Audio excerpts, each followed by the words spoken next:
இந்த பந்தயமே நடக்குமா நடக்காதான்ற சந்தேகம் இருந்துச்சு. இப்போ பந்தயம் நடந்து அதுக்கு ஒரு நன்றி அறிவிப்பு நிகழ்ச்சி நடத்துவது ஒரு வித்தியாசமான ஒரு அனுபவமாக இருக்கின்றது. நிறைய பேர் எதிர்பார்த்தாங்க கண்டிப்பாக டிராஃபிக் ஜாம் ஆகும், அதை நம்ம படம் பிடிச்சு புகைப்படம் எடுத்து வீடியோ எடுத்து அதை பெரிய நியூஸ் ஆக்கலாம் அப்படின்லாம் நிறைய பேர் பிளான் பண்ணாங்க. இன்னும் சொல்ல போனால் இந்த போட்டி எப்படியாவது நிப்பாட்டிடணும் அப்படின்லாம் பிளான் பண்ணாங்க. ஆனால் சின்னதாக ஏதாவது ஒரு சின்ன விபத்து நடந்திருந்தா கூட அதை ஊதி பெருசாக்க நிறைய பேர் காத்திருந்தாங்க. இன்னும் சொல்லப்போனால் 2 நாய்க்குட்டி உள்ள ஓடி வந்துருச்சு. அதை கூட விமர்சனம் பண்ணாங்க. நாய் ரேஸ் நடத்துகிறாங்களா கார் ரேஸ் நடத்துகிறாங்களா அப்படின்னு. இது வந்து நடத்துறது வந்து F4, அதுவும் சிட்டிக்குள்ளார நடத்துகிறோம். F1 ரேஸில் கூட உள்ள நாய்க்குட்டி முயல் குட்டி மான்குட்டி இதெல்லாம் உள்ளே வந்துடும். இது கூட தெரியாத அடிபாளிகள் தான் விமர்சனம் பண்ணிட்டு இருந்தாங்க. சில வீடியோ ஷாட்ஸ் எல்லாம் வந்தது, நீங்கள் பார்த்துருப்பீங்க. அது ஒரு பக்கம் ரேஸ் வந்து அழகாக நடந்துட்டு இருந்துச்சு, இன்னொரு பக்கம் இன்னொரு சைட் ஆஃப் த ரோட்ல வந்து அழகாக டிராஃபிக் ஜாம் மூவ் ஆகிட்டு இருந்தது. அதை பார்த்ததுக்கப்புறம் நம்ம விமர்சனம் பண்ணிட்டு இருந்தவங்க கூட நம்மளை சரி இனிமேல் விமர்சனம் பண்ணுறதுக்கு எதுவுமே இல்லை, யார் இந்த கார் ரேஸை நடத்தக்கூடாது எப்படியா நிப்பாட்டணும் அப்படின்னு நினைச்சாங்களோ அவங்க 2வது நாள் எங்களுக்கு டிக்கெட் கிடைக்காதா, எங்களுக்கு பாஸ் கொடுங்க அப்படின்னு கேட்குற அளவுக்கு மிக சிறப்பாக ஏற்பாடு செஞ்சுருந்தாங்க.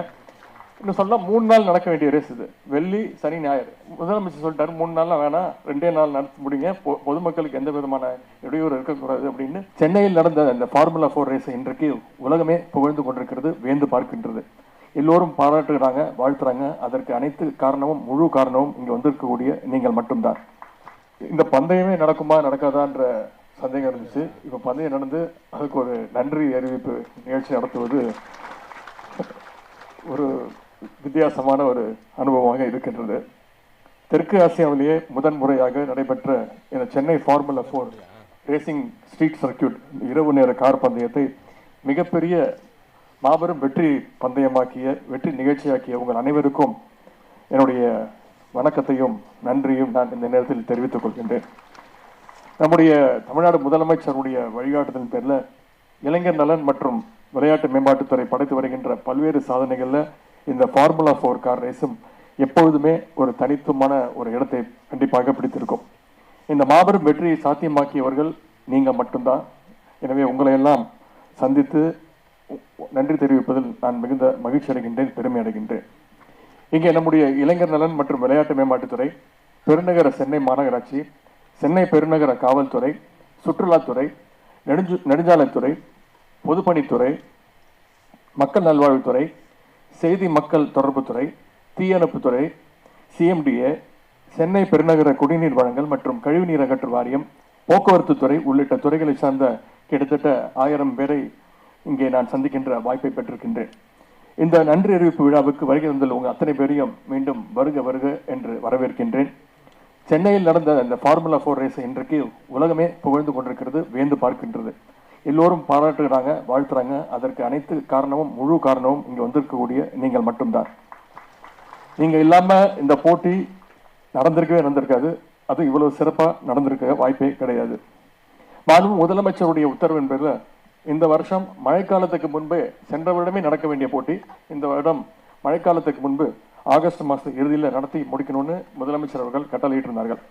இதற்கான தேதிகள் முடிவு செய்யப்பட்ட நாள் முதல் இருந்தே நீங்கள் அனைவரும் இந்த போட்டியை உங்களுடைய தோல்ல சுமந்து உழைக்க ஆரம்பிச்சீங்க. எந்த விதமான தயக்கமோ கலைப்போ இல்லாமல் ஃபார்முலா 4 பந்தயத்துக்கான பணிகளை நீங்கள் மிகச்சிறப்பாக செஞ்சீங்க. சாலை போடுறது, துப்புரவு பணிகளை மேற்கொள்றது, போக்குவரத்தை ஒழுங்குபடுத்துறது, குடிநீர் வசதி ஏற்படுத்துறது, தடுப்புகள் அமைக்கிறதுன்னு உங்களுடைய பணிகளை நான் சொல்லிக்கொண்டே போகலாம். இந்த போட்டியை எவ்வளவு பாதுகாப்பாக நடத்துறீங்களோ அதுதான் இந்த போட்டியுடைய உண்மையான வெற்றி அப்படின்னு நம்முடைய முதலமைச்சர்கள் மீண்டும் மீண்டும் அதை நமக்கு சொல்லிக்கொண்டே இருந்தார். எந்த ஒரு சின்ன அசம்பாவிதமோ சிறு விபத்தோ கூட ஏற்படக்கூடாதுன்னு முதலமைச்சர்களுக்கு வாக்குறுதி கொடுத்துட்டு தான் இந்த போட்டியை நடத்துவோம் அப்படின்னு நாங்கள் முடிவு செஞ்சோம். முதலமைச்சர்களுக்கு கொடுத்த அந்த வாக்குறுதியை 100% காப்பாற்றியிருக்கோம்னா அதுக்கு இங்கே வந்திருக்க உங்களுடைய களப்பணி தான் காரணம்.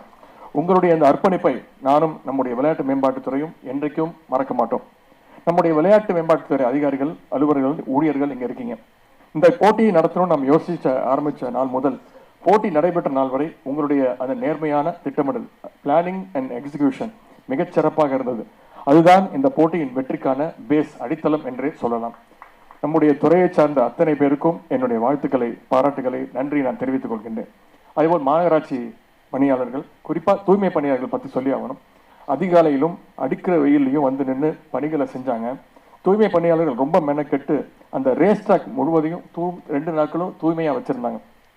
அதே மாதிரி காவல்துறை நண்பர்களுடைய உழைப்பை பற்றி நான் இங்கே குறிப்பிட்டு ஆக வேண்டும். ஏன்னா இதில் பெரிய சவாலே அந்த டிராஃபிக் மேனேஜ்மெண்ட் தான். இந்த ரேஸ் மிக முக்கியமான பகுதியில் நடக்குது. மக்கள் நடமாட்டம், வாகன நெரிசல் மிகுந்த பகுதியில் நடத்துகிறோம். நிறைய பேர் எதிர்பார்த்தாங்க கண்டிப்பாக டிராஃபிக் ஜாம் ஆகும், அதை நம்ம படம் பிடிச்சு புகைப்படம் எடுத்து வீடியோ எடுத்து அதை பெரிய நியூஸ் ஆக்கலாம் அப்படின்லாம் நிறைய பேர் பிளான் பண்ணாங்க. இன்னும் சொல்ல போனால் அந்த போட்டி எப்படியாவது நிப்பாட்டினோம் அப்படின்லாம் பிளான் பண்ணாங்க. ஆனால் சில வீடியோ ஷாட்ஸ் எல்லாம் வந்தது, நீங்கள் பார்த்துருப்பீங்க. அது ஒரு பக்கம் ரேஸ் வந்து அழகாக நடந்துட்டு இருந்துச்சு, இன்னொரு பக்கம் இன்னொரு சைட் ஆஃப் த ரோட்டில் வந்து அழகாக டிராஃபிக் ஜாம் மூவ் ஆகிட்டு இருந்தது. அதை பார்த்ததுக்கப்புறம் நம்ம விமர்சனம் பண்ணிட்டு இருந்தவங்க கூட நம்மளை சரி இனிமேல் விமர்சனம் பண்ணுறதுக்கு எதுவுமே இல்லை, அதனால பாராட்ட ஆரம்பித்தாங்க. அதற்கு இந்த நேரத்தில் நான் நன்றி தெரிவிச்சுக்கொள்கிறேன். சின்னதாக ஏதாவது ஒரு சின்ன விபத்து நடந்திருந்தால் கூட அதை ஊதி பெருசாக்க நிறைய பேர் காத்திருந்தாங்க.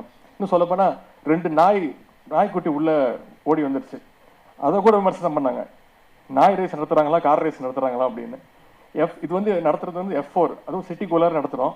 F1 ரேஸில் கூட உள்ளார நாய்க்குட்டி, முயல்குட்டி, மான்குட்டி இதெல்லாம் உள்ளே வந்துடும்.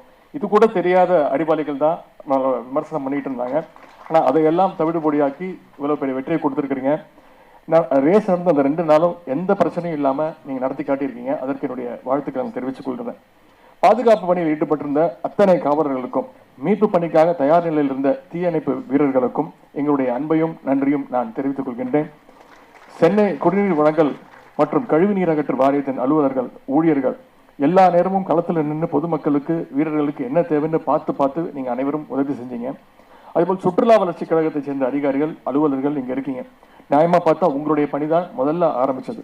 உங்களுடைய உபசரிப்பா இருக்கட்டும், உங்களுடைய பகுதியில் ஸ்டாண்ட் அமைக்க ஒத்துழைச்சதா இருக்கட்டும், எல்லா வகையிலும் இந்த போட்டியை சிறப்பாக நடத்த நீங்கள் அத்தனை பேரும் எங்களுக்கு துணை நின்றுருக்கீங்க. அதே போல நெடுஞ்சாலைத்துறை, பொதுப்பணித்துறை ஊழியர்களுக்கும் என்னுடைய நன்றி. சர்வதேச தரத்தில் நடத்துகிற போட்டிக்கு எப்படி ட்ராக் தயார் செய்ய பண்ணணுமோ அதை நம்ம எதிர்பார்த்ததை விட சிறப்பாக நீங்கள் செஞ்சு காட்டியிருக்கீங்க. அதற்கு என்னுடைய நன்றியை தெரிவித்துக் கொள்கிறேன். எல்லாத்தை விட மிக முக்கியம் எங்களுடைய செக்ரட்டரி ACS திரு அதுல்யா மிஸ்ரா அவர்களுக்கும், SDAT மெம்பர் செக்ரட்டரி திரு மேகநாத் ரெட்டி அவர்களுக்கும். அவங்க 2 பேரும் இல்லைன்னா எனக்கு இந்த ரேஸ் நடந்திருக்குமா அப்படிங்கிறதே ஒரு சந்தேகம் தான். எனக்கு கூட இருந்து எதுக்கு ஒத்துக்கிட்டோம், போன வருஷமே நடத்துகிறோம் அப்படின்னு ஒத்துக்கிட்டோம். அப்புறம் நடத்த முடியாமல் போயிடுச்சு. அதுக்கு பிறகு இந்த வருஷம் எப்படியா நடத்தி காட்டணும். அப்புறம் பல்வேறு விமர்சனங்கள், இது தேவையா, இது நடத்தி காட்டணுமான்னு. இது நடத்தலைனாலும் விமர்சனம் பண்ணியிருப்பாங்க. எங்கே போச்சு, போன வாட்டி நடத்துறேன்னு சொன்னீங்களே ஏன் நடத்தலை அப்படின்னு கேள்வி கேட்டிருப்பாங்க.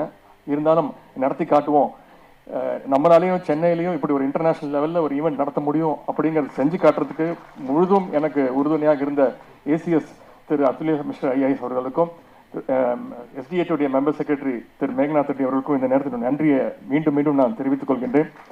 உங்களுடைய பணிகளை பார்த்த பிறகு இனி எப்படிப்பட்ட சர்வதேச விளையாட்டு போட்டிகளையும் சென்னையில் நடத்தலாம் அப்படின்ற ஒரு உறுதியான எண்ணம் எங்களுக்கு ஏற்பட்டிருக்கு.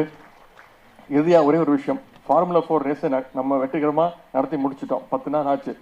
ஆனால் பணிகள் இன்னும் முடியல.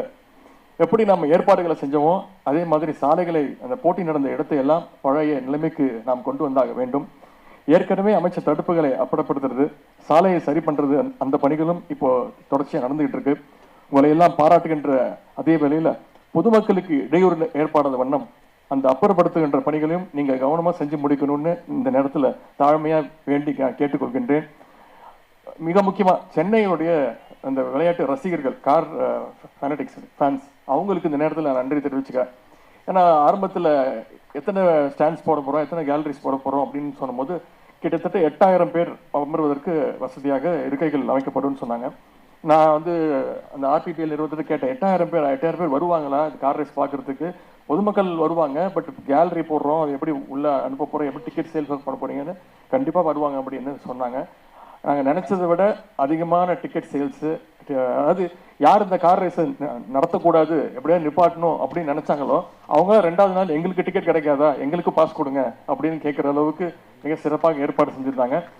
இன்னும் சொல்லலாம் 3 நாள் நடக்க வேண்டிய ரேஸ் இது, வெள்ளி சனி ஞாயிறு. முதலமைச்சர் சொல்லிட்டாரு 3 நாள்லாம் வேணாம், 2 நாள் நடத்தி முடிங்க, பொதுமக்களுக்கு எந்த விதமான இடையூறு இருக்கக்கூடாது அப்படின்னு 2 நாள் நடத்தி முடித்தோம். 2வது சனிக்கிழமை அன்னைக்கு கார் ரேஸ் எவ்வளோ விறுவிறுப்பாக போவோம், அதை விட விறுவிறுப்பாக கார் ரேஸ் நடக்குமா நடக்காதான்ற விறுவிறுப்பு நிறைய இருந்துச்சு. முக்கியமாக பாதுகாப்பு பணிகளுக்காக தான், அந்த சர்டிஃபிகேட்டுக்காக தான் நாங்கள் ரொம்ப நேரம் காத்துட்டு இருந்தோம். அதன் பிறகு அந்த பாதுகாப்பு சர்டிஃபிகேட் வந்ததுக்கப்புறம் சனிக்கிழமை மாலையிலேருந்து இந்த ரேஸ் ஆரம்பித்து ஞாயிற்றுக்கிழமை இரவு 10:30 மணி வரைக்கும் மிக சிறப்பாக நடந்துச்சு. இதை முழுசாக சப்போர்ட் பண்ண சென்னையினுடைய அந்த ரேஸ் ஃபேன்ஸ், சென்னை மட்டும் இல்லை, தமிழ்நாட்டிலேருந்து பல்வேறு மாவட்டங்கள்லேருந்தும் பல்வேறு மாநிலங்கள்லேருந்தும் இந்த ரேஸை பார்க்கறதுக்காக வந்திருந்தாங்க, சப்போர்ட் பண்ணாங்க. அவங்க அத்தனை பேருக்கும் இந்த நேரத்தில் நன்றி தெரிவிச்சுக்கிறேன். அதே மாதிரி அந்த ஸ்பான்சர்ஸ், விளம்பரதாரர்கள், அதே மாதிரி அந்த கார் ஓட்டின வீரர்கள், அதை ஆர்கனைஸ் பண்ணவங்க அத்தனை பேருக்கும் இந்த நேரத்தில் என்னுடைய நன்றியை நான் தெரிவித்துக் கொள்கின்றேன். சென்னை ஃபார்முலா 4 அப்படின்ற அந்த வரலாற்றில் உங்களுடைய பெயர்களும் என்றைக்கும் நிலைச்சு நிற்கும் என்று கூறிக்கொண்டு உங்களுக்கெல்லாம் மீண்டும் என்னுடைய அன்பையும் நன்றியும் தெரிவித்து, நன்றிக்கு ஒரு அடையாளமாக இன்று அனைவருக்கும் மதிய உணவு ஏற்பாடு செய்யப்பட்டிருக்கிறது. எனவே அனைவரும் உணவு அருந்துவிட்டு செல்ல வேண்டும் என்று கேட்டுக்கொண்டு வாய்ப்புக்கு நன்றி கூறி விடைபெறுகின்றேன். நன்றி, வணக்கம்.